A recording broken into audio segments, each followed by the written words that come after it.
Merci pour votre fidélité, madame, monsieur. Bonjour et bienvenue dans le thermomètre de la RDC, une émission de débat où les co-débatteurs exposent leur avis avec liberté, mais pas de diffamation.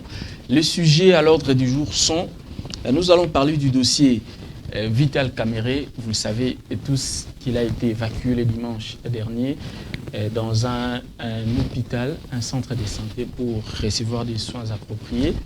Et ici, avec mes invités sur ce plateau, nous allons y revenir pour savoir les contours de cette évacuation. En deuxième lieu, nous allons parler de l'affaire Boukangalonzo. Le Premier ministre a récemment visité le parc agro-industriel de Boukangalonzo. Il a fait un constat malheureux. Et ici, sur ce plateau, nous allons également en débattre, décortiquer ce point avec mes invités qui sont déjà là et d'autres qui arrivent, qui sont encore en route. Et en dernier lieu, nous allons placer un mot sur les retours de Martin Fayoulou et d'Adolphe Mouzito, ainsi que leur meeting de Sainte-Thérèse.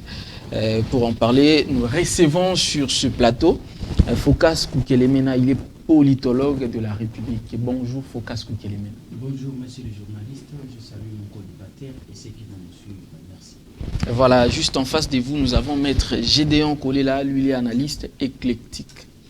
Merci beaucoup, je suis content pour votre marque de confiance à mon égard et je profite de l'occasion pour saluer ceux qui ont l'occasion de nous suivre et leur souhaiter un peu une bonne journée. Voilà, deux autres invités sont encore en route, on espère qu'ils arriveront à temps. Voilà, tout de suite, le premier sujet. Vital Kamerhe a été transféré dimanche de la prison de Makala dans un lieu tenu secret pour y recevoir des soins médicaux.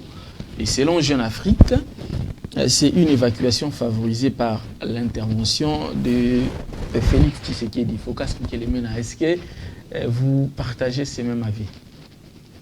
Bon, pas forcément, mais je constate que tous les prisonniers, hormis l'homme le plus fort de tous les prisonniers, Edi Kapende, qui n'a jamais été malade, qui est toujours en prison, il tient les coups jusqu'à nos jours, près de 18 ou 19 ans de prison, il est là, jamais de questions de maladie, mais c'est le corps humain. De toute façon, quand on est prisonnier, on demeure humain. Donc le corps a ses caprices. Moi je crois qu'il n'y a pas d'événement pour en faire un débat politique. C'est la santé d'un humain, quand qu'il soit prisonnier, mais bon, quand il est malade, il a droit aux soins. Je ne pense pas que nécessairement il faut une obligation d'un chef de l'État pour la santé d'un individu qui doit être pris en charge, quoi qu'il soit prisonnier. Donc c'est un de ces droits légitimes qu'on doit tenir compte. Le droit de l'homme exige qu'un prisonnier doit nécessairement être pris en charge parce qu'il doit manger, il doit être traité, il doit vivre nécessairement et normalement comme un être humain. Mais à Makala, il pouvait recevoir des soins aussi. Mais ça dépend maintenant des structures qui sont en présence par rapport à l'aggravation de la maladie. Dès que l'on trouve, même quand on est à l'extérieur, il y a des hôpitaux qui ne parviennent pas et qui transfèrent des malades. Donc ce n'est pas un débat qu'il faut politiser, chercher l'implication du chef de l'État, comme si c'est une affaire vraiment qui nécessite vraiment une réflexion purement scientifique ou politologique. Voilà, maître Gédéon Kolela, certaines personnes se posent la question, l'hôpital ou la voie de sortie de prison pour Vital Kamerhe? Bon, en réalité, je ne pense pas que pour un procès classique criminel, selon de chefs d'accusation qui ont été retenus aux premières instances dans le procès Kamerhe, c'est vrai que les acteurs politiques, mais je pense que si dans ce sens-là, ça doit faire en sorte qu'il complique sa propre situation. Parce que l'affaire en appel, c'est une autre affaire. Il faut apporter des éléments nouveaux. Alors, si au fait qu'on puisse penser que c'est de cette façon-là, je pense que ça sera aussi une trahison vis-à-vis de la République. Mais à ce que je sache, c'est tout à fait normal que lorsqu'on tombe malade, la prison n'est pas un vaste mouroir où on doit faire comme si l'homme n'a pas tous les droits étant qu'un être humain. Alors, je ne pense pas qu'il faut en faire vraiment un problème pour que, comme j'ai entendu tout à l'heure par rapport à la question que vous avez posée en première lieu, que ça doit être une sorte de pression sur le président de la République pour qu'il puisse s'appliquer personnellement afin d'atteindre l'objectif de la libération. Non, le peuple congolais attend que ce procès puisse suivre son cours normal. Et une autre question, au premier degré, au début du procès, on a constaté une célérité.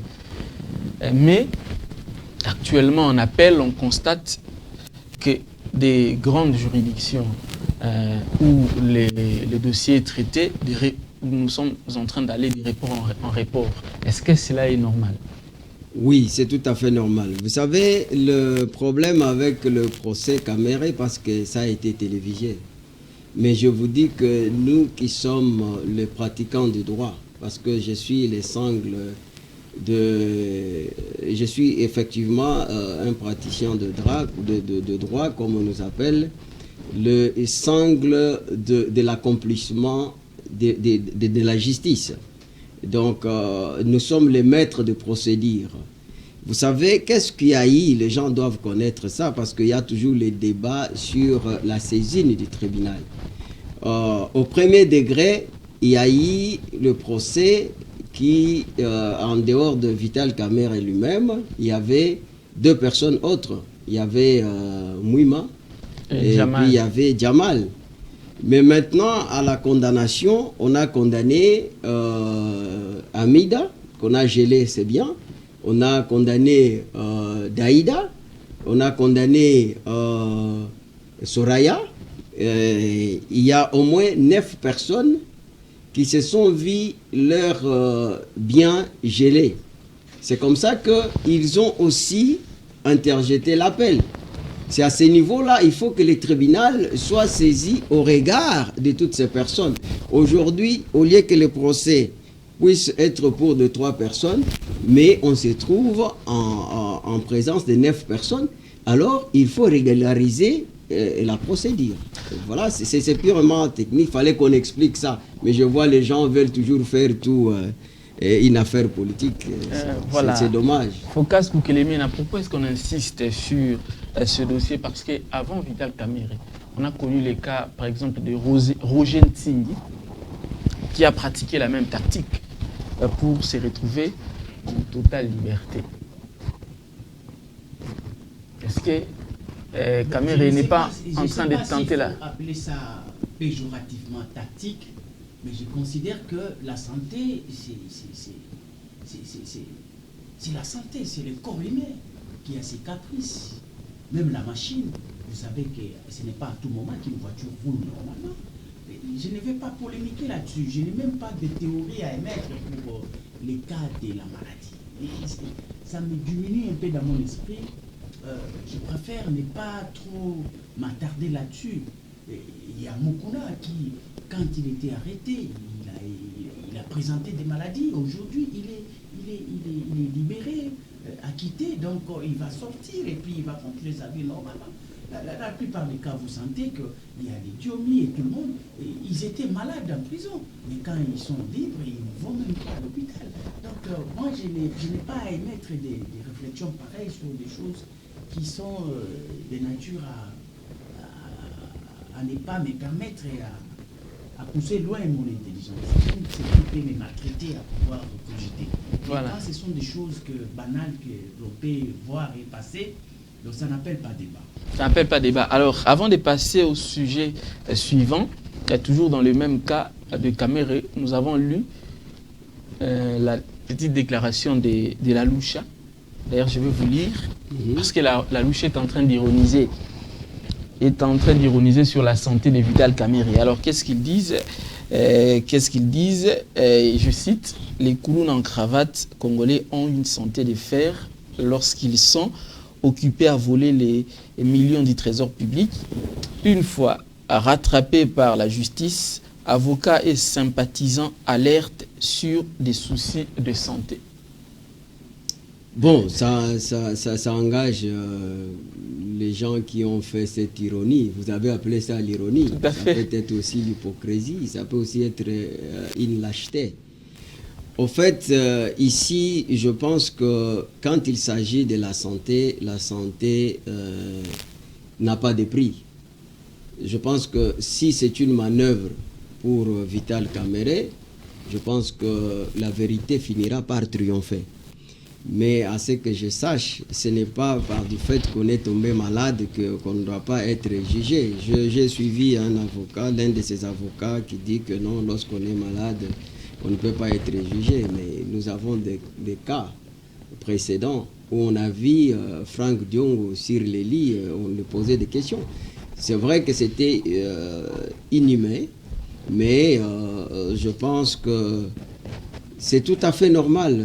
C'est tout à fait normal qu'aujourd'hui, qu'on constate que Kamerhe, parce que Kamerhe a une vie donnée. Kamerhe n'est pas un Congolais lambda. Et c'est normal qu'à 61 ans ou 63, je pense, qu'on n'a pas de mouvement habituel. On reste sur une même place. On a la pression sur la condamnation au niveau de première instance et on pense qu'on pourra passer 20 ans et 10 ans encore où il ne doit pas exercer ses devoirs civiques et politiques. Donc ça peut jouer sur la psychologie dans ce sens-là. Et je pense qu'il faut voir les choses dans ce sens-là. Mais qu'à cela ne tienne, je pense que cette maladie, nous prions, je suis en train de compatir avec Vital Kamerhe, et que le Seigneur puisse faire grâce, qu'il puisse se rétablir le plus tôt possible, et que lui aussi, ses avocats surtout, je ne voudrais pas qu'il se verse encore cette fois-ci dans les dilatoires au lieu de préparer le procès, c'est-à-dire que de préparer suffisamment à démontrer l'innocence de Kamerhe, au lieu de pouvoir se donner à démontrer que le procès est purement politique. Parce que s'il faut aller dans cette voie-là, il y a lieu maintenant qu'on puisse, parce que vous savez que l'intérêt est la mesure de l'action. Lorsque vous persistez trop pour dire que c'est un procès politique pour un procès qui est classique criminel, il y a moyen qu'on puisse se poser la question s'il s'agit d'une conspiration politique. Mais lorsqu'on parle maintenant de conspiration politique, ça dit que c'est à Vital Kamerhe de nous dire la cause pour laquelle le président Tshisekedi peut chercher à lui régler le compte. Parce qu'on sait qu'ils ont bâti toute cette campagne ensemble, ils ont prôné pour un état de droit, et que lui-même, le président, a parlé d'une expérience douloureuse, c'est-à-dire de voir son propre directeur de cabinet ou collaborateur tomber dans ses filets. Mais bon, c'est la vie nous réserve des surprises. Et vous savez, lorsqu'on condamne quelqu'un, ce n'est pas parce qu'on ne l'aime pas, mais c'est une leçon pédagogique qu'on est en train d'administrer aux autres, que voilà, il ne faut pas faire ça. Mais est-ce que c'est normal de refuser les visas aux avocats de Vital Kamerhe? Une très bonne question. J'ai suivi, j'attendais cette question, heureusement. Il y a les conditions de fonds relatives à la nationalité. L'article 7 de l'ordonnance loi numéro 19/028 du 28 septembre 1979 portant organisation et fonctionnement de barreau pose les principes que nul ne peut accéder à la fonction d'avocat ou encore en exercer les prérogatives que s'il est congolais. Mais comme la différence en droit crée une nuance, le même principe se trouve tempéré à l'endroit de principe ou bien à la condition des principes de réciprocité. Pour un étranger dont le Congolais peuvent exercer, donc au nom des principes de réciprocité, à ce moment-là, il peut exercer les prérogatives d'un avocat. Alors que jusqu'à aujourd'hui, nous n'avons pas encore un accord entre les deux États, c'est-à-dire entre État français et État congolais sur le barreau. Donc on n'a pas ça. Voilà pourquoi l'ancien bâtonnier Olivier Sûr, il ne pouvait pas prétendre avoir un visa dans ce sens-là. Voilà. Ce n'est pas quelque chose de mauvaise foi, mais c'est la loi. La loi, voilà, c'est clair. Alors, nous allons tout de suite passer au deuxième sujet, où nous allons parler du retour au pays de Martin Fayulu et d'Adolphe Muzito. Ils sont au pays. Est-ce qu'ils ont réussi leur retour? Et surtout le meeting, là je viens à vous, Focas Koukilemina. Réussir le retour, c'est arriver au pays. Oui. Ils sont arrivés bel et bien. L'avion n'a pas craché. Ils n'ont pas connu d'accident. Lorsque nous parlons de réussite, on parle de l'engouement, puisque les gens disaient que les MLC ne viendra pas accueillir Martin Fayulu et Martin Fayulu n'aura pas assez d'engouement. Là, vous voulez parler de la mobilisation. Tout à fait. De toutes les façons, la finalité, ce n'est pas ça. La finalité, c'est atteindre les objectifs. Mais les politiques, vous savez, tel est le cas de Martin Fayulu. Martin Fayulu est vigilant, il veut se rassurer à tout moment que la base qui lui a donné assez de voix lors des élections demeure encore fidèle à lui.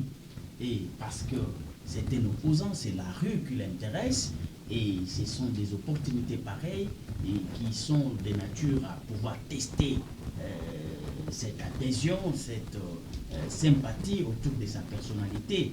Donc, vous savez d'ailleurs, c'est répétitif, c'est requérant que chaque voyage, qu'il soit, je crois qu'il va se fatiguer à un moment donné, il faut changer de recettes, et il faut travailler autrement, parce qu'il ne serait pas obligé chaque fois, pour qu'il y ait mobilisation, il faut seulement un voyage. Il faut créer maintenant d'autres mécanismes qui vont donner à cette artère majeure de la classe politique actuelle des opportunités de se faire tester, parce qu'il veut garder cet ancrage fidèle à lui jusqu'aux élections. Donc, que ce soit avec ou sans MLC ou Katoum et consorts, il est déjà déterminé, il est déjà positionné, il croit qu'il a encore la chance de pouvoir briguer la magistrature suprême. Donc, il travaille pour ça, et nous ne pouvons pas lui reprocher, mais peut-être le débat, c'est le fond de la communication, et quand vous nous donnerez encore la parole, que nous allons creuser. Voilà, d'ailleurs, en parlant du fond, je viens à vous mettre, j'ai donc collé la Martin Fayulu réclame des réformes et élections anticipées. A-t-il raison? Bon, je pense que je vais répondre à cette question, mais il y a quelque chose qui m'a fait un peu très mal, dans la mesure où l'État moderne diffère de l'État primitif par les contrats sociaux, que l'on appelle aujourd'hui la Constitution. Celle-ci voudrait qu'il y ait dans une société une organisation politique rationnelle devant garantir la sécurité et devant garantir les libertés et détermine les modes de fonctionnement des institutions politiques et sociales. Et en entendre, moi personnellement, Martin Fayulu s'est versé dans certaines considérations jusqu'à faire appel de pied au soulèvement dans la mesure où il n'y aura pas la possibilité de passer aux réformes. Je pense que cette adresse-là n'était pas une bonne recette. Donc, tant qu'un homme d'État, il doit être soumis aux exigences constitutionnelles. Mais quant aux réformes, moi, je pense que ce n'est pas une très mauvaise chose lorsqu'on parle des réformes. Mais nous avons un problème parce qu'il y a toujours eu des réformes. Il y a un problème, c'est-à-dire que nous n'avons pas des acteurs politiques qui ont une morale comme les biens communs d'une valeur absolue.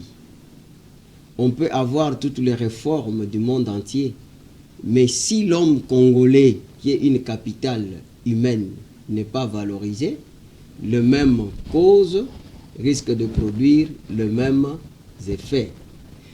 Mais moi je me dis, dans une vie de la République, il faut toujours favoriser les dialogues. Cela constitue un préalable majeur à toutes les questions qui peuvent se poser au niveau de la République. Et de ce point de vue, je partage le même pensée en disant que il faut penser aux réformes parce que ce n'est pas normal qu'on puisse encore aller avec cette loi qui a privilégié les gens qui ont beaucoup plus de moyens. Mais ce qui me fait aussi très mal, c'est que je vois les gens parlent de réformes, mais ils ne parlent jamais des élections municipales. Vous savez, aujourd'hui, je pense que aujourd'hui, il y a un problème pour un pays qui aspire à la démocratie ou un état de droit qui est évidemment les socles de la démocratie, et que la question de l'agriculture qui relève des compétences des AT, c'est-à-dire des entités décentralisées pour développer les provinces, jusqu'à aujourd'hui, les élections ne sont pas encore organisées à ce niveau-là, et aussi la décentralisation n'est pas définitive. Et ça pose problème aujourd'hui. Regardez le Bukangalozo. Très vite, très oui, vite. Oui, nous allons parler de Bukangalozo. Oui, regardez Bukangalozo qui a été piloté par le gouvernement central. Donc, c'est la violation de la Constitution, ce n'est pas toujours au niveau des intérêts des politiciens. Voilà. Mais il faut voir aussi au niveau des développements de nos provinces. Voilà, Focas Kukelemena, maître Gédéon Kouliela vient de le dire, Martin Fayulu lui a fait une déclaration que je cite, je n'approuve pas ce qui vient de se produire au Mali, mais je dis qu'à un moment donné, le peuple doit prendre ses responsabilités. Est-ce que cette phrase-là est vraiment opportune? Est-ce qu'il faut parler de ce dossier ici dans les contextes congolais? N'est-ce pas que ce n'est pas à pousser les gens à la révolte? Mais vous savez, au fait, il faut chercher des théoriciens qui ont bien manipulé leur intelligence pour arriver à asseoir des principes qui peuvent conduire à une république. Quand vous prenez par exemple Hegel, il vous dit l'État c'est un instrument par lequel une classe garantit sa domination sur une autre. Et cela passe par des lois. Et vous avancez encore, vous trouvez tel que Max Weber, qui vous dit l'État est le produit d'une révolution historique. Qu'est-ce qu'il veut dire par là? Vous trouvez à un moment donné un État qui existe, qui garantit les intérêts des autres, une minorité sur une majorité. Sachez-le qu'il y aura un moment où la révolution va s'exprimer. Ça sera alors la victoire qui va s'imposer par le fait d'un changement, par le fait d'un bouleversement. Parce que quand Gédéon, étant juriste, vous présente la Constitution, il vous dit qu'il faudrait que la politique, la communication des Fayulu devait tenir compte de la donne constitutionnelle. Parce que quand il appelle aux élections anticipées, c'est-à-dire qu'il est en train d'entamer une disposition de loi qui est derrière l'article 220, qui parle de la durée du mandat qui ne doit pas être révisé. Vous comprenez déjà? Or, là, nous sommes dans quel format?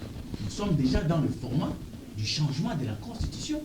C'est pourquoi l'autre fois, je vous ai dit ici, moi je suis celui qui appelle à vive voix la 4e République. Ça veut dire quoi exactement? Mais quand déjà vous entamez le changement de la Constitution, vous accédez déjà à une République nouvelle. Et ce n'est pas sorcier aussi. Pourquoi? Parce que nous considérons que aujourd'hui la réalité étatique est telle que les institutions mises en place ne sont pas à même de pouvoir résoudre les problèmes de la société. Et pourquoi devons-nous continuer à observer ces institutions et cette loi qui garantissent leur fonctionnement inutilement? Donc, il y a une loi qui paraît faible et il y a des institutions qui paraissent aussi faibles. Donc, avec la rationalité, parce qu'en dehors des théories, il faut passer à l'action.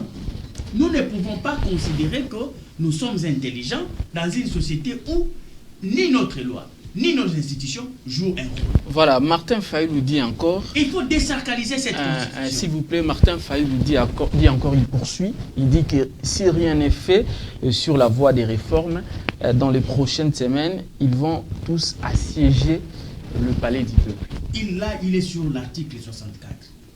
Voilà, encore une fois, il démontre que la souveraineté au peuple, à un moment donné, si le peuple qui est souverain ne se retrouve pas à ce que fait les représentants, à ce que font les représentants au niveau des institutions, ces peuples-là ont le droit, au nom de la résistance populaire, de pouvoir se prendre en charge. Ce sont des recettes déjà réfléchies. Martin Fayulu n'est pas en train de créer une science. Il est en train d'exploiter des théories qui existent déjà. Et c'est prévu aussi dans cette constitution. Donc, il y a un moment donné, quand on trouve que les institutions ne répondent plus, les institutions sont crispées, il faut décanter la situation. Ce déconfinement appelle à la révolution. Et cette révolution, elle est républicaine. Parce qu'elle est consacrée dans la Constitution, l'article 64. Donc la démarche de Martin Fayulu est soutenable, selon vous? Mais c'est constitutionnel. Il n'a pas ramassé quelque part où vous trouverez que c'est dangereux. Il dit que dans les cas de figure, parce que rien ne marche, et quand il dit rien ne marche, personne ne le contredit, parce qu'il donne des arguments. Il trouve que le pays est en berne en termes des institutions. Aucune institution de la République est à la hauteur sur le plan sécuritaire. Nous sommes dans le chaos, nous sommes menacés ça et là. Il y a des armées étrangères, il y a les rebelles, il y a le Koulouna, il y a tout ce qu'il faut pour que l'insécurité règne au Congo. Sur le plan social, vous le savez, la misère bat son plein.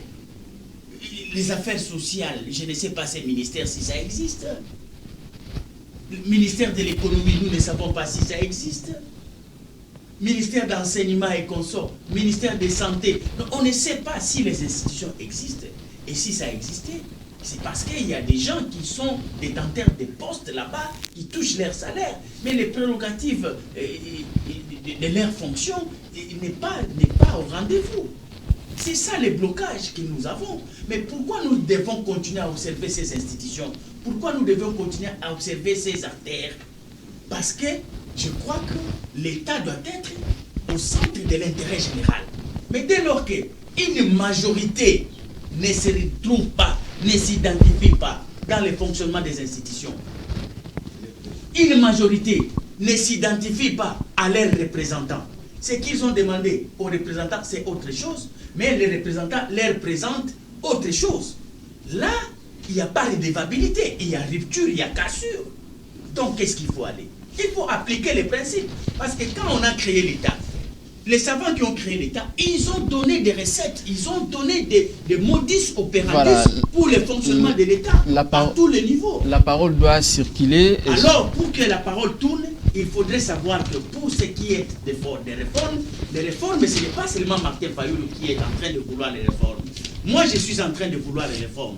La réforme que moi je veux, c'est la 4e République qui doit naître au Congo il y a Félix Tshisekedi qui veut les réformes, mais jusque-là, il n'a pas encore présenté la recette. La parole va revenir à vous, s'il vous plaît. Voilà. Pour ne pas monopoliser la parole. Ils veulent les réformes. Donc, nous voulons tous des réformes, mais que chacun puisse présenter les formats des réformes qu'il présente et nous irons prendre le mieux. Voilà, nous avons Barnabé Emilingagno qui vient de nous rejoindre en retard.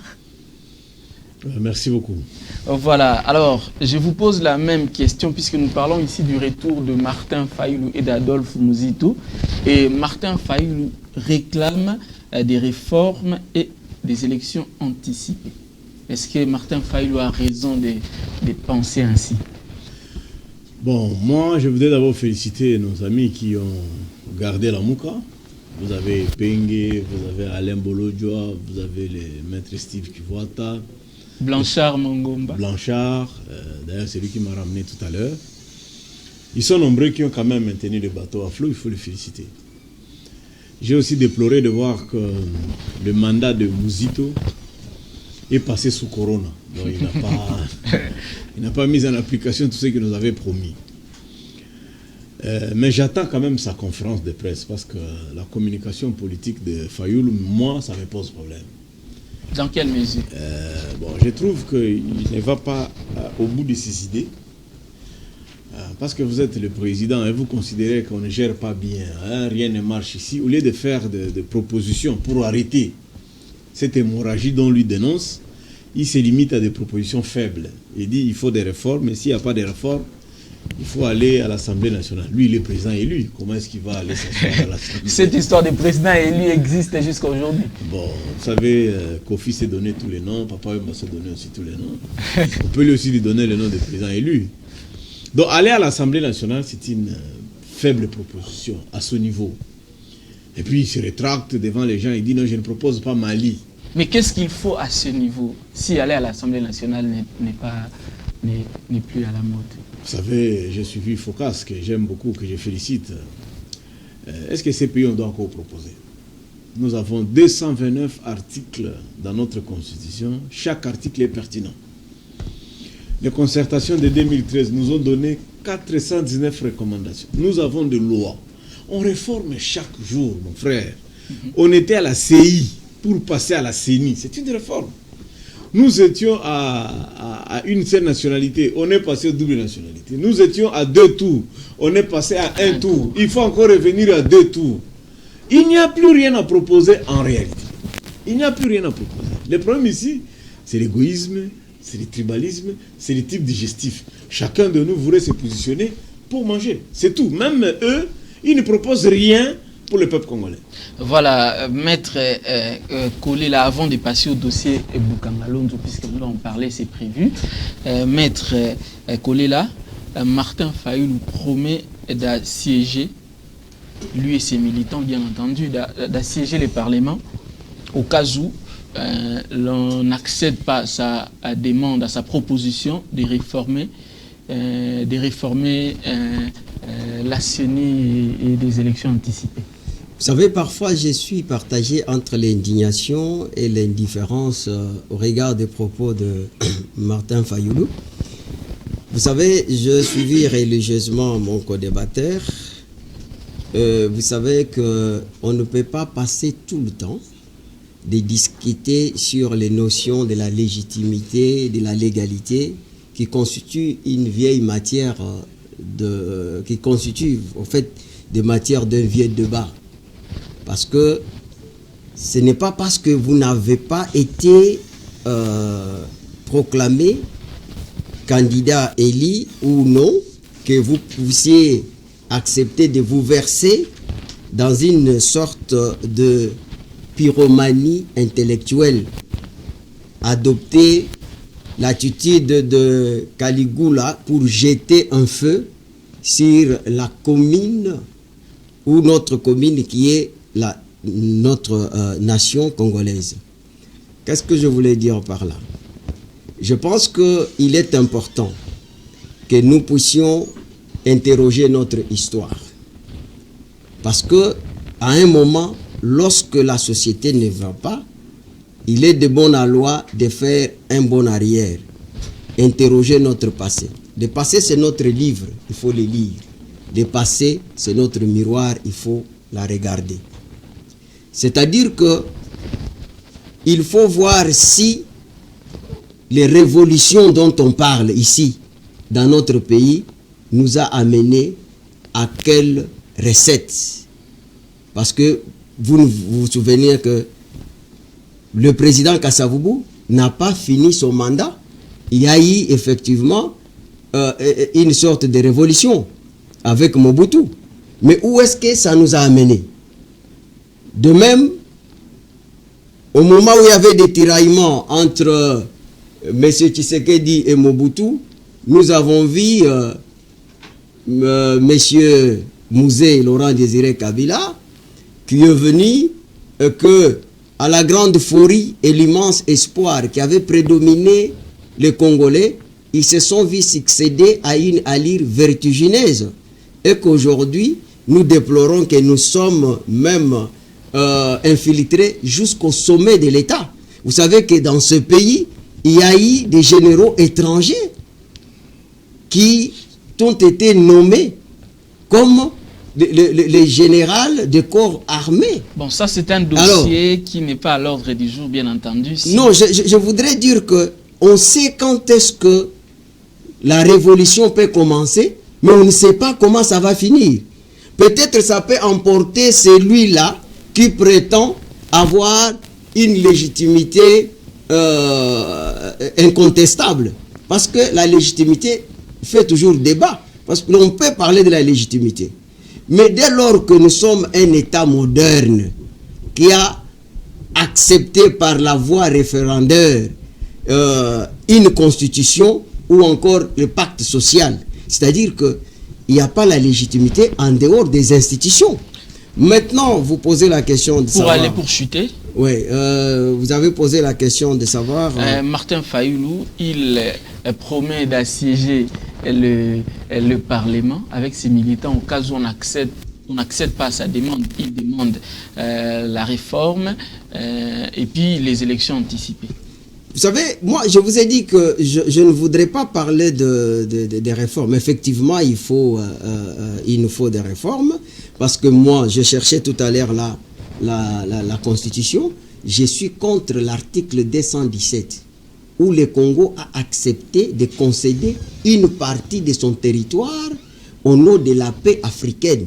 Ça, vraiment, c'est une menace en permanence. Si les gens qui étaient à Sun City se frappent la poitrine aujourd'hui, je me suis toujours posé la question, pourquoi aujourd'hui ils peuvent se plaindre de la présence d'autres armées sur le sol congolais, cependant que eux-mêmes ils se sont piégés d'une menace. Alors que voilà, je ne voudrais pas que Martin Fayoulou puisse menacer à ce qui concerne les réformes. Mais moi, je vous ai dit que je suis pour le dialogue parce que c'est un préalable à tout dans une vie d'une république. Voilà. Mais il ne faudra pas aussi que ces réformes-là soient en quelque sorte comme les offres réelles et fantaisistes se retrouver. Nous devons passer au troisième sujet qui va peut-être nous prendre beaucoup de temps, le dossier Boukangalonzo. Nous avons tous suivi récemment le Premier ministre Ilunga Ilunkamba descendre à Boukangalonzo.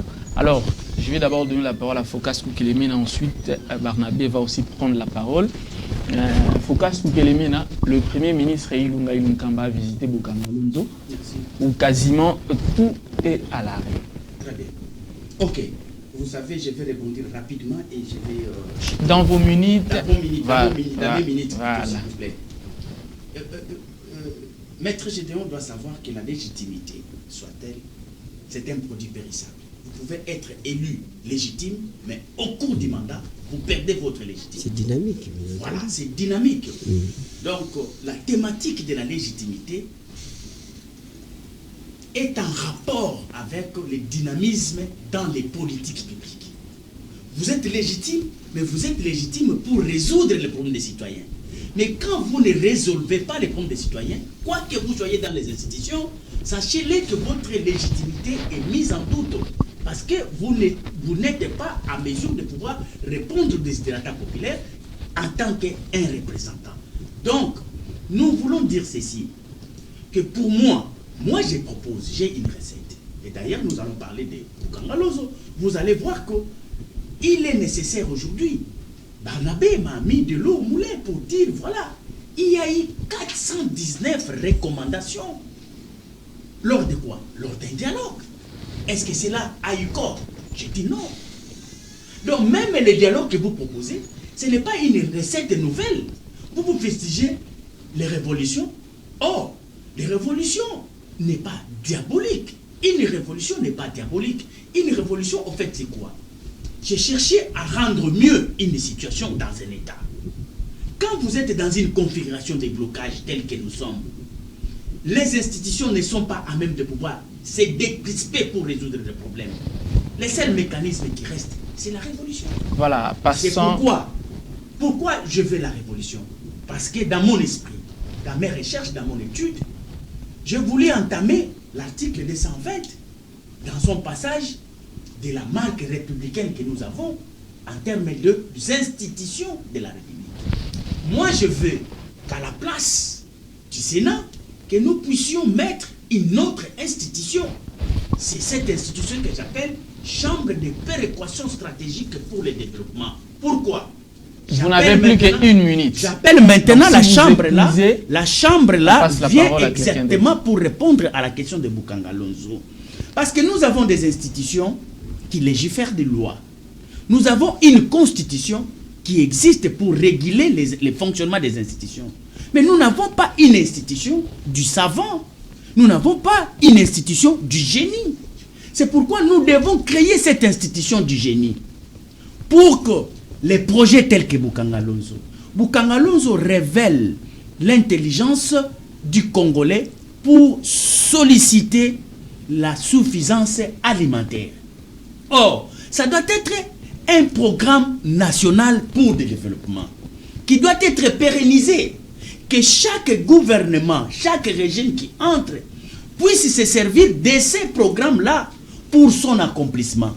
Mais avec le changement des régimes, vous allez remarquer, par l'absence de cette structure que je suis en train d'appeler de vive voix, chaque régime qui arrive, il vient avec sa politique publique. Or, nous devons avoir des politiques publiques durables. Parce que le développement n'est pas lié forcément au régime. Mais le développement est un processus. Vous pouvez avoir lancé un plan de développement aujourd'hui, mais vous le projetez, on avait une structure pour canaliser, pour veiller sur les politiques publiques de développement. Ces structures-là ne pouvaient pas permettre qu'aucun régime... Ne pas monopoliser la parole, voilà. S'il vous plaît, Focas Kupelemena. Barnabé, vous avez la parole. Selon les constats faits par le Premier ministre et toute son équipe, on constate des épandeurs qui n'ont jamais volé, cloués au sol, des tracteurs neufs jamais utilisés et dont les moteurs ont été même retirés et montés sur des baleinières appartenant au privé. Et même des tonnes des engrais chimiques abandonnés. N'est-ce pas que c'est du gaspillage? Merci beaucoup. Je félicite le Premier ministre pour sa descente, bien que tardive, mais je le félicite. Le constat que tu viens de nous rappeler est fort malheureux, effectivement. Mais le Conseil supérieur économique existe aussi pour suivre toutes ces questions. Vous savez, ce pays n'a jamais été, je peux dire, créé ou refondé. Nous avons des difficultés. Jusque-là, on ne sait pas trouver des Noé pour faire de la République démocratique du Congo une arche. C'est très important.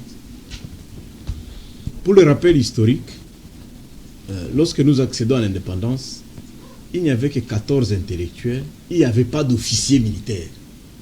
Il n'y en avait pas. Mobutu arrive, comme il était comptable à l'état-major, il commence à mettre en place une structure qu'on peut appeler l'État congolais. Il se base autour, comme arbre central, l'armée, et il duplique l'administration autour de ça. En 1967, c'est Kengo qui commence à mettre en place notre justice. qui n'a jamais fini lui aussi. Et puis on tombe dans beaucoup de perturbations. Les pays, et de nouveau, tombent en disparition par les guerres. Il y a la balkanisation qui est là. Mais lorsqu'on est unifié, malheureusement, nous avons un jeune président, ou heureusement, Kabila, qui décide au moins de nous donner un pays. C'est comme ça que Kabila commence à recréer l'armée, commence à recréer la justice, et il a estimé qu'il faut changer de paradigme. C'est très important, monsieur le journaliste, qu'on doit quitter de la dépendance minière, parce que le code minier de 2001 était imposé par le mining. Nous, on ne pouvait gagner que 2%. Et vous avez vu, on lui a fait pression lorsqu'il nous fait sortir de 2% à 10%.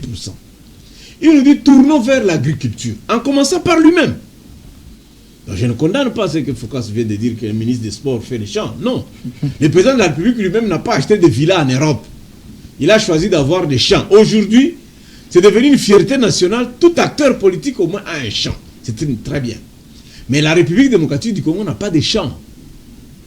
C'est comme ça qu'on a voulu créer 22 parcs agro-industriels. 22. Et il fallait avoir 4 parcs expérimentaux, dont Bukangalonzo, à Ruzizi, au Kasaï et au Katanga. Mais comme je ne peux pas, les minutes sont comptées à ce niveau, il faut quand même déplorer les politiques. Malheureusement, ceux qui ont pesé pour que ces parcs-là soient chez eux étaient encore les premiers de les saboter pour des raisons de dauphinat. Et qui n'est pas explicable qu'on s'attaque au fondateur, on s'attaque à celui qui a démarré le projet et qui nous a déversé 2 fois 20 000 tonnes de maïs ici à Kinshasa. On s'en prend à lui, on qualifie même que c'est un projet de gâchis.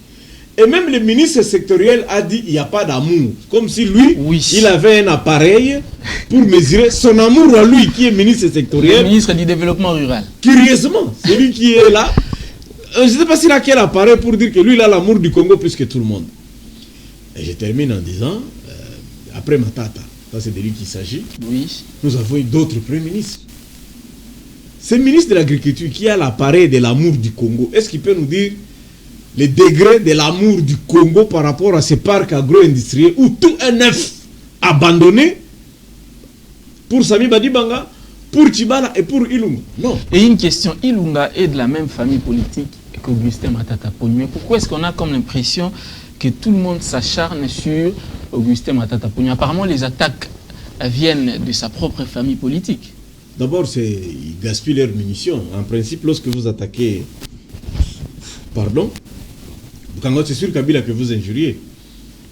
Nous tous nous connaissons comment ça fonctionnait. Programme Bukangalon, ça commence par Pignan. Programme national d'investissement agricole. Ça passe au secrétariat général de l'agriculture. Ça passe au ministère de l'agriculture. Ça passe dans la commission mixte économie, écofin et reconstruction. Ça va aux commissions mixtes. Ça part aux commissions de loi. Ça va au Parlement, ça va au Sénat, ça va au Conseil des ministres, ça va à la présidence. Il y a un décret journal officiel. Où est Matata dans tout ça? Mais parce qu'on le voyait lui comme le réel dauphin, malheureusement il était en concurrence avec le président de l'Assemblée nationale de l'époque qui a voulu saboter cela. Moi, qu'est-ce que je regrette? Parce qu'il était prévu que le premier parc Bukangalo soit installé à Chouapa. Qu'est-ce qui a justifié ces changements? Non, le poids politique à l'époque. Qui de Chouapa pesait autour de Kabila? Personne. Mais dans les Bandundu, d'ailleurs Kabila voulait être national. Comme lui, il est du Katanga, Matata de Maniema, il a voulu faire un projet national. Minaku, qui était la deuxième personnalité, s'est imposé. C'était lui le président de la majorité. Et Kimbuta, qui pesait très fort. Et qui pèse jusqu'aujourd'hui. Vous savez que Tambo devrait être déféré devant la justice, c'est Kimbuta qui l'a sauvé. Mais voir un projet qui peut utiliser 6000 personnes jour, 6000, il y a 56 mégawatts là-bas. Mais vous laissez vos frères mourir de faim au moment où vous avez un programme agricole capable de nourrir tout le monde. C'est ce qui choque un peu. Voilà, Maître Collé là, le Premier ministre parle de gaspillage des ressources publiques. Est-ce qu'il a raison de le dire? Lui, étant Premier ministre, il pouvait déjà mettre une politique pour relancer ce projet de Bukangalonzo. Au lieu de se plaindre, pourquoi ne pas mettre la main à la pâte directement? Ok, je suis content que vous me posez cette question, mais avant de vous répondre, je voulais quand même rebondir à ce que j'ai entendu sur ce plateau. Et heureusement que j'ai entendu mon co-débatteur de gauche rebondir pour dire que... C'est Barnabé. Oui, monsieur Barnabé, que j'apprécie beaucoup. Merci. Mais vous allez vous rendre compte que le Congo souffre des déficits de l'appropriation de sa législation à tous les niveaux. Ce n'est pas un problème qu'on manque de textes. Au même moment, je voulais lui dire ceci. Il faut éviter de relier les analyses des politiques, être factuel et fonder les analyses sur les principes. Sinon, ça sera comme des plaisirs sans conscience. Qu'est-ce que je voulais dire par là? Aujourd'hui, je vois les gens, parce que tout à l'heure, ils parlent des codes miniers. Mais si vous posez à quelqu'un la question de savoir quelle est la lancée novatrice du code minier actuel par rapport au code minier de 2002, personne ne vous dira. Il parle ici de 2%, je ne sais pas si c'est sur quelle base, à 10%. Et pourtant, tout ce qui est comme les taxes minières ici, si vous comparez avec l'Afrique du Sud, il n'y a pas match. Donc, le Congo a des taxes minières les moins chères que jamais. Mais maintenant, le problème, c'est que ici, d'abord, ce n'est pas les débats, mais je voudrais qu'un jour, qu'on puisse faire un débat responsable à ce qui concerne les codes miniers. Parce que ces codes miniers de 2002 a apporté des innovations salvatrices. Par exemple, la suppression des régimes conventionnels par dérogation, c'est-à-dire une taxe qui était exceptionnelle. Et je salue le gouvernement pour la décision qu'ils viennent de prendre de suspendre, de supprimer le moratoire. Ce moratoire-là était d'1 année. Mais regardez, ça fait 15 ans aujourd'hui, depuis 2002.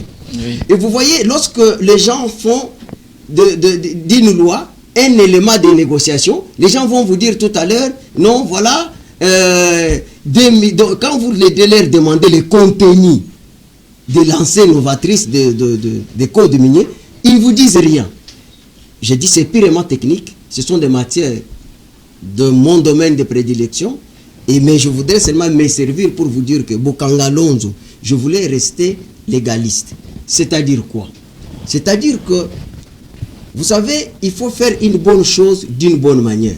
Si vous faites une chose d'une mauvaise manière, les résultats ne seront pas escomptés. Voilà. Moi, je suis... Pour chuter. Je suis un peu déçu de Matata. Lui qui est... je le reconnais cette notoriété, étant qu'économiste. Mais qu'est-ce qu'il y a? Écoutez, Matata nous a miroité la maîtrise et l'assainissement des cadres macroéconomiques, qui est un préalable majeur pour une relance d'une économie. Mais regardez, Bokanga Lonzo là n'a jamais fait l'objet d'un programme gouvernemental. Bokanga Lonzo n'a jamais été un débat au niveau de l'autorité budgétaire. Regardez tous les programmes, vous allez voir, c'est là où on parle de détournement, c'est là où on parle d'une vaste escroquerie.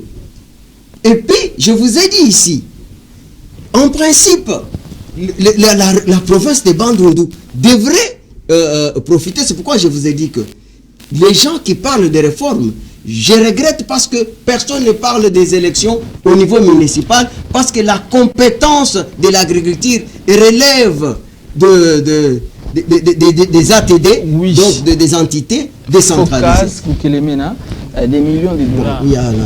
Voilà, il faut respecter les temps pour donner la parole à tout le monde. Alors, des millions de dollars ensablés, qui en est le responsable? Les responsables, c'est les génies congolais. Les responsables, ce sont des décideurs congolais. Pourquoi je propose cette chambre de péréquation pour le développement? Parce que un État qui veut se développer doit avoir un plan général de développement. Ce n'est qu'à peine j'ai suivi à la radio, avec l'avènement de ces régimes, qu'on parle d'un plan général de développement. bonne chose, mieux vaut tard que jamais. Mais il faudrait maintenant, à l'instar, parce que ces plans généraux, ce sont des politiques publiques en réalité coulées sous forme de lois, des principes pour développer un État. À l'instar d'une constitution qui est un document qui a des règles et des normes pour la gouvernance des institutions, le fonctionnement des institutions. Mais quant à la constitution, vous trouvez qu'il y a une structure qui est l'appareil judiciaire. Et d'ailleurs, même pour des raisons d'interprétation, il y a la Cour constitutionnelle qui veille mordiciste. Donc, une loi opposable à tous et une structure de contrôle, de surveillance pour que la mise en application du fonctionnement de l'État soit démise. Mais ici, vous avez un plan de développement. Barnabé me parlait du Conseil supérieur économique.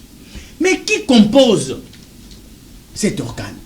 Qui veille pour les politiques publiques? Or, les politiques publiques sont sectorielles. Parce que, moi je pense, à la manière où on veille pour que la Constitution soit respectée, c'est de la même manière qu'on doit veiller pour l'exécution des politiques publiques qui sont reprises dans les plans de développement général. Alors, il faut une structure permanente avec des experts dans chaque domaine de développement. C'est-à-dire, vous avez des experts en électronique, vous avez des experts en management, vous avez des experts en agriculture, vous avez ainsi de suite. Ce sont ces gens-là qui doivent veiller pour l'application de chaque politique publique. Pour que d'abord, les plans de développement soient imposables à chaque régime qui arrive. Aucun régime ne pourra arriver au Congo, créer une politique publique à sa manière. Vous avez un régime qui arrive, qui propose les passerelles. On achète, on met. Il y a un autre régime qui arrive, à l'endroit où on a prévu les passerelles, on avait déjà acheté, on dit, sont des moutons. On achète, mais finalement, nous sommes en train d'évoluer dans un désordre. Pourquoi? Parce qu'il n'y a aucun organe qui veille pour les politiques publiques, pour nous amener réellement au développement. Parce que le développement, c'est un processus qui doit être lancé, non pas par rapport à la durée du mandat qui n'est que 5 ans, mais le développement doit être lancé dans la durée. Vous pouvez construire des projets de développement pour 100 ans. Voilà. Mais ici, il faudrait que maintenant, vous ayez un plan dans la grande nature et que maintenant, tous les régimes doivent se greffer à ces plans-là pour soutirer les programmes des gouvernements afin que cela soit contrôlé et veillé par la structure que je propose qui est la chambre de précaution pour le développement, afin qu'aucun régime ne puisse nous amener encore dans des gâchis. Voilà. Parce que si Bukangalozo, je clôture par là, Bukangalozo c'est une structure qui pouvait donner la solution. Mais ici, qu'est-ce qui a manqué? C'est la relance du régime ou bien des acteurs venant après Matata. Voilà. Non, c'est-à-dire que si on avait les principes que je suis en train de poser ici, c'est-à-dire qu'on l'on veille d'abord à ces programmes pour que chaque gouvernement qui viendra puisse s'impliquer dedans. Voilà. On ne serait pas hier. Barnabé, on serait déjà. S'il vous plaît, Barnabé, Maître Collé parle de l'escroquerie. Il dit ici que c'est un détournement. Est-ce que vous... Ça n'a pas respecté... S'il vous plaît, un minimum de respect. Oui, allez-y. Est-ce que c'est un détournement? Est-ce que c'est de l'escroquerie? Non, lorsque vous innovez, c'est une innovation. Qui a fait ça avant? Qui a fait ça après? C'est désolant de constater que vous pouvez fustiger un programme qui nourrit les Congolais en disant que ça n'a pas été débattu au budget au Parlement. C'est un peu gênant. Revenons par exemple pour le cas de Kassai. Nous avons tous vu les images. Le président dit qu'on donne 5 millions pour l'Uba. Est-ce que les Kassais ont dansé ou ils ont dansé quand ils ont vu le ministre de l'Administration? Le problème, c'est de manger. Est-ce qu'il y a un régime qui a déjà pensé au manger? Il parle de passerelle. Passerelle, c'est parce que le 30 juin 2060, nous serons 60 millions à Kinshasa. Et qu'on ne peut pas continuer à arrêter cette circulation rapide qui va vers l'aéroport. On propose aux gens d'escalader et de monter. Il peut condamner ça, il a raison. Mais est-ce que les Congolais ont besoin de ça? Ça, si je comprends, pourquoi il a raison. Les Congolais n'ont pas besoin ni de passerelles, ni de sauts de boutons. Mais il faut d'abord mettre en place des régimes. Je vais donner 2 exemples, même 3. La Chine, c'est quand même presque 2 milliards. Mais ça fait 40 ans, les Chinois n'ont plus connu la faim.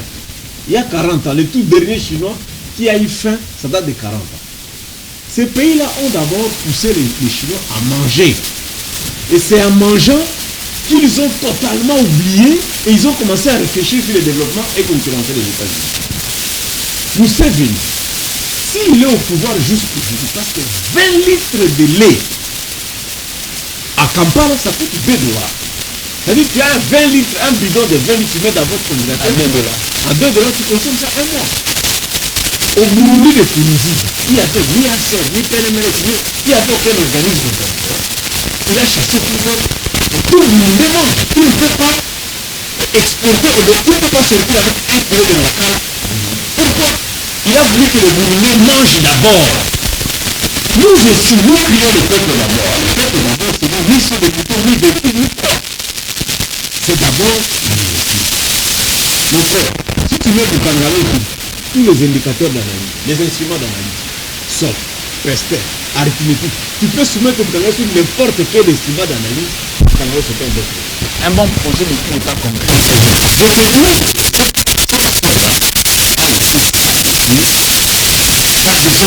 Nous le déplorons tous. D'ailleurs, dans ta question, tu as dit que le ministre, il est même de la même famille que Matata Koto. Mais ça fait une année qu'il est au pouvoir. Si nous l'activons aujourd'hui, qu'est-ce que nous allons retenir?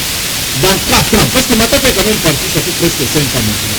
Nous continuons à parler de lui pour le projet qu'il a mis en place. Oui, transport, il va continuer tout. Est-ce que dans 5 ans, on pourra continuer à parler de lui là? Parce que lui, il n'a pas fait. Donc, dès qu'il constate qu'il est malheureux, il se pose la question, est-ce qu'il y a un lobby? Est-ce qu'il y a un ministre sectoriel qui vérifie cette question? Je t'imagine, quelle que soit la qualité. Quand il lance Bukamalon, il met 2 fois sur le marché. Nous avons mis des conteneurs à l'IPN, Victoire, Gopengam.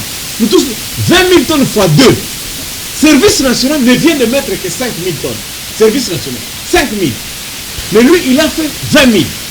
Et donc, si on avait des bons gestionnaires, depuis 2015 à nos jours, c'est quand même 80 000 hectares. C'est 80 km².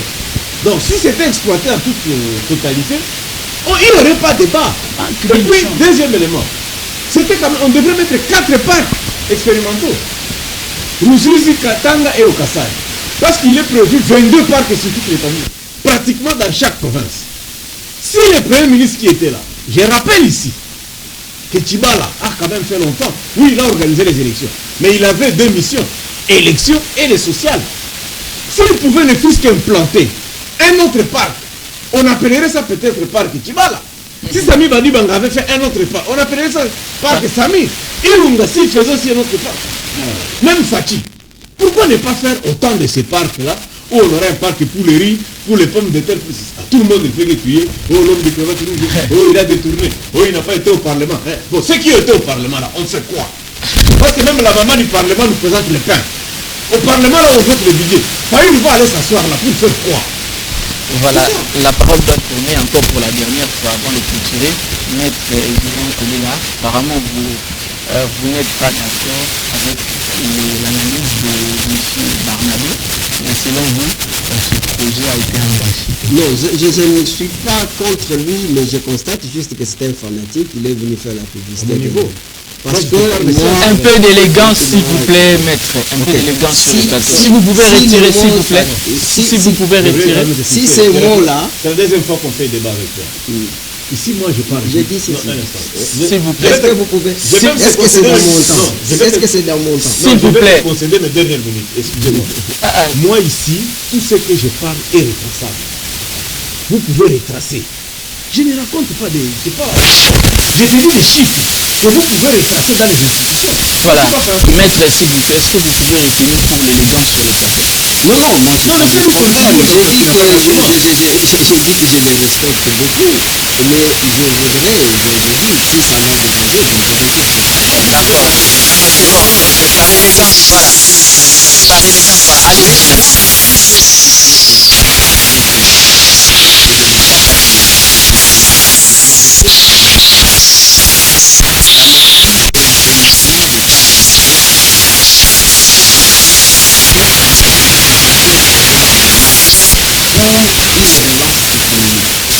Matata nous a parlé de la converse de l'indépendance de la Banque centrale à la conduite monétaire et renforcement des capacités de la Banque centrale à superviser les systèmes monétaires et les systèmes financiers pour la stabilité de la monnaie.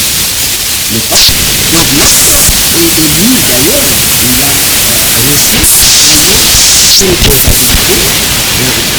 par sous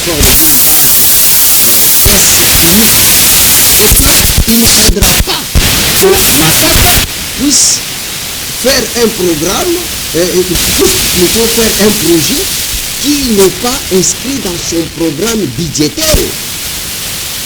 Lorsque le programme, n'a pas respecté le programme budgétaire, ça s'appelle pas sur le plan légal. Il dit c'est un détournement. Vous allez vous rendre compte que malheureusement, je n'ai pas mené ce programme. Vous allez vous rendre compte que l'argent qui était destiné pour la construction des écoles, c'est cet argent qui a été affecté au projet de Bukangalozo. Où seraient les 1000 écoles chaque année? Mais imaginez, on parle de 4 ans de Matata, si c'est 5 ans. 1000 écoles chaque année. Est-ce qu'avec la gratuité, on allait avoir un problème? Voilà. Je n'ai pas un problème particulier avec Matata, mais je respecte son autorité. Mais il est passé donc à côté de la plaque par rapport au programme. Moi ici, je suis dans les principes et je ne suis pas ici pour tirer sur qui que ce soit. Je vais rester égal à moi-même. Ce n'est pas parce qu'on doit faire une mauvaise chose. Parce que c'est un projet qui doit répondre aux besoins, il faut le faire d'une manière qui n'est pas normale. Ça serait également votre chute avant. Effectivement, ça a été démontré ici que si nous avons une chambre de péréquation stratégique pour le développement, on ne serait pas dans ce genre de débat. Au fait, ce que j'ai donc dit, il vous présente un projet qui n'est pas un projet sorcier, mais un projet qui n'était pas canalisé budgétairement. Or, si on avait cette chambre qui devait veiller sur toutes les politiques publiques de développement, on allait maintenant avoir des canevas respectables par tous. Donc, il y aurait un président, à l'instar du président de la Cour constitutionnelle. Dès qu'il y a conflit en matière de politique publique, c'est lui qui vous ramène dans un document qu'on appelle le plan général de développement pour voir si votre politique publique cadre avec la politique de développement du Congo. C'est-à-dire que vous ne pouvez pas être un génie qui va oser des politiques publiques en dehors de ce qui est prévu dans le plan général du développement. Vous aurez des techniciens, des experts dans chaque domaine. Il ne suffit pas seulement d'être économiste pour parler d'un projet Bukangalozo, mais il faut être aussi un technicien agronome, il faut être aussi vétérinaire, il faut être aussi ainsi de suite. Tous ces experts-là, vous les trouverez dans cette chambre. Ils sont en train de veiller dans chaque structure, dans chaque régime qui arrive, de pouvoir canaliser rationnellement, tranquillement, et ils veillent et ils sanctionnent. Voilà, aujourd'hui, vous savez, même si ça ne réussissait pas, Matata Mponyo n'est pas sanctionné. Or, si on avait cette structure, à partir de cette structure, on allait déjà sentir que Matata Mponyo est responsable et poursuivable. Donc, c'est-à-dire que j'appelle de vive voix, dans les réformes, moi j'amène ma réforme à moi. Sur le plan institutionnel, nous devons créer... d'arrêter parce qu'il n'y a plus de temps. Merci beaucoup. Merci. À la place du Sénat. C'est ce que je voulais. Vous avez la parole. Non, mais dans 30 secondes, comme on est à la fin. Non, allez-y, je vous donne quand même 2 minutes. Oui, merci. Merci pour les 2 minutes. Le programme 100 jours, c'est 400 millions. Bukangalozo, c'est ça 50 millions. D'Africom. C'est Africom qui est un consortium de 15 entreprises venues de l'Afrique du Sud. Vous vous rappelez qu'en Afrique du Sud, on chassait les Blancs pour le problème des Bilanga. Ils sont venus chercher les Bilanga ici. les 1000 écoles, il a fait 541 écoles. Où est-ce qu'il a détourné ça? Je te pose la question, maître, tu devrais être beaucoup plus réfléchi en disant, lui, il a fait 105... je suis irréfléchi. S'il vous plaît, maître. Non, lui, il a dit 541 écoles. Réfléchir le contraire, Tu devrais dire, tel, l'autre a fait 1000. Qui a fait plus que ça que lui? C'est ça les raisonnements. Sami Badibanga parle des rapatriements, tu parles de la Banque centrale. Nos minéraux, on doit rapatrier 60%. Haute autorité morale. D'ailleurs, je condamne ce qu'il a dit. Parce qu'il dit que lui, il a été Premier ministre. Mais il nous dit que les mining rapatrient les 60% dans les banques commerciales. Et que notre banque centrale n'obtient rien. Et il sollicite ne fût-ce que 20%. Au moment où la loi dit que 60% doit être basé à la Banque centrale pour stabiliser notre réserve et notre taux d'échange. Donc, lorsqu'on parle des choses comme ça, il n'y a pas de fanatisme. C'est de la science. Le plus important, c'est d'inciter les autres. Ilunga doit partir ici au mois de septembre. S'il y a un remaniement gouvernemental, on retient quoi de lui? On retient quoi? Bukangalon, c'était consortium, comme on dit, avec Africom de 15 entreprises. Et il faut encourager Tshisekedi à terminer les 21 parcs autres. C'est encourageant de mettre des parcs agro-industriels. Je vous dis, ça fait par exemple 6 000 travailleurs jour. Bukangalon, c'est 6 000 personnes qui entrent et qui sortent. Vous connaissez par exemple l'impact de Daipen. Daipen a été installé à 60 km de Kinshasa. Aujourd'hui, Kinshasa est allé au-delà de Daipen. Parce que c'est un pôle de développement et ça ramène tout le monde là-bas. Si toi tu habites Yolo et que tu travailles à Bukangalon, un jour tu vas ramener ta femme autour de Bukangalon. Il y a quand même 56 mégawatts. Ça peut créer des moulins, ça peut créer autre chose. Nous pouvons réfléchir dans ce sens. Si on met un autre parc autour du lac Mukamba, on met un autre parc à Bumba, à Nsele, c'est ce qu'il faut demander aux gens. Il faut la structure de suivi. S'il vous plaît. Ça, c'est de la philosophie, malheureusement. Bon, je vous donne une minute pour conclure, définitivement. Mais j'aimerais que vous soyez vraiment le plus bref que possible. Pour ne pas me rendre la tâche difficile. Mais vous allez vous rendre compte que vous n'avez pas tenu compte de l'équilibre par rapport à la distribution de temps. Je suis toujours le plus bref de vous tous. Je pense que moi, je ne suis pas venu ici pour être avocat de Badibanga, être avocat de tel. Ici, nous sommes en train de parler pays. Lorsqu'on parle pays, on doit dépasser les émotions. Ça ne nous sert pas. Ici, s'il faut parler de projets dans ce pays, il y en a. Hein. Vous savez qu'il y a un projet qu'on nous a laissé de relier le fleuve avec l'océan. Et c'est impeccable. Et que tout, ou même relier les deux océans, l'océan Indien et l'océan Atlantique, il y a possibilité de le faire ici et que tous les conteneurs commencent à passer sur nous ici, on fera des milliards. Mais ici, le problème, c'est que faisons les choses bonnes et respectons la réglementation des procédures. Voilà. Et le bon sens et l'intérêt général doit primer en tout et pour tout. Mon mot de la fin, c'est que la crainte de Barnabé, c'est que je suis en train de dégager une philosophie. Et pourtant, c'est la philosophie qui crée des théories et les théories créent la pratique. C'est ça le mal avec notre classe politique. Nous n'aimons pas la réflexion, nous craignons la philosophie. Or, la philosophie, c'est la mère des sciences. Mais excusez, dans ce que vous dites, là, il y a déjà la Cour des comptes. La Cour des comptes, c'est l'inspectorat. Ici, nous sommes dans une chambre de techniciens qui dégage des énergies scientifiques pour la conception des politiques publiques. La Cour des comptes, c'est pour les contrôles. C'est l'inspectorat. Ça n'a rien à voir avec cette chambre. Ici, ce sont des génies, ce sont des savants, ce sont des Congolais chercheurs qui émettent des idées de développement. Voilà, c'est différent. Merci beaucoup. Et c'est ça.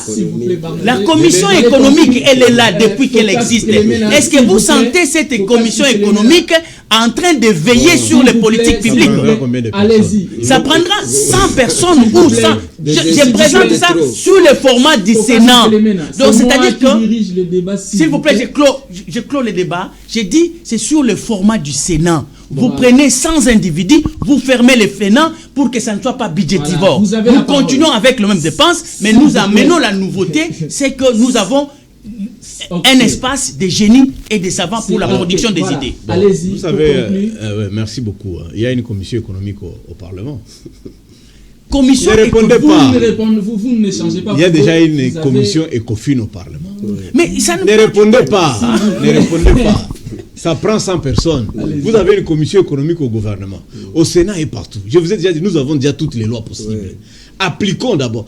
Au centre Nganda, vos amis là de la société civile, ils sont en train de faire des réformes de la CENI. Mais on était à la CI en 2006. Nous sommes allés à la CENI. C'est toujours les réformes. Vous allez continuer à chercher à manger au lieu de mettre cet argent-là dans l'agriculture. Nous voulons toujours nous servir, nous les hommes politiques.